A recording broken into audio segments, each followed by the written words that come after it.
Hello everyone, আসসালামু আলাইকুম। আশা করি যে যেখানে আছেন কাছে দূরে দেশ প্রবাসে সবাই ভালো আছেন। আমরা ভালো আছি আলহামদুলিল্লাহ।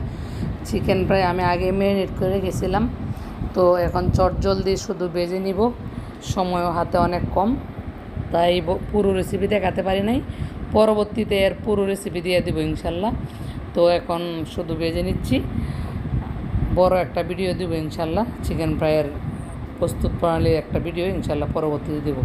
তো হয়ে গেছে চিকেন ফ্রাই, এই ছিল বিকালের নাস্তা। দেখা হবে পরবর্তী ভিডিওতে। সেই পর্যন্ত ভালো থাকুন, সুস্থ থাকুন, নিরাপদে থাকুন। আর আমাকে সাপোর্ট করার জন্য আমার পেজটি ফলো দিয়ে পাশে থাকুন। এই দেখুন, অনেক মচমচে হয়েছিল, কিন্তু মানে পুরো একদম সেই রকম স্বাদের হয়েছে খেতে। তো আজকে কিন্তু সস বানাই নাই, আমি কিন্তু সস বানিয়ে নিই বাসাতেই, কিন্তু আজকে সস বানানোর সময় নাই। বেশ অনেক পিস করেছিলাম চিকেন ফ্রাই, 12-13 পিসের মতো। তো এবার এই পর্যন্তই ছিল। আল্লাহ হাফিজ।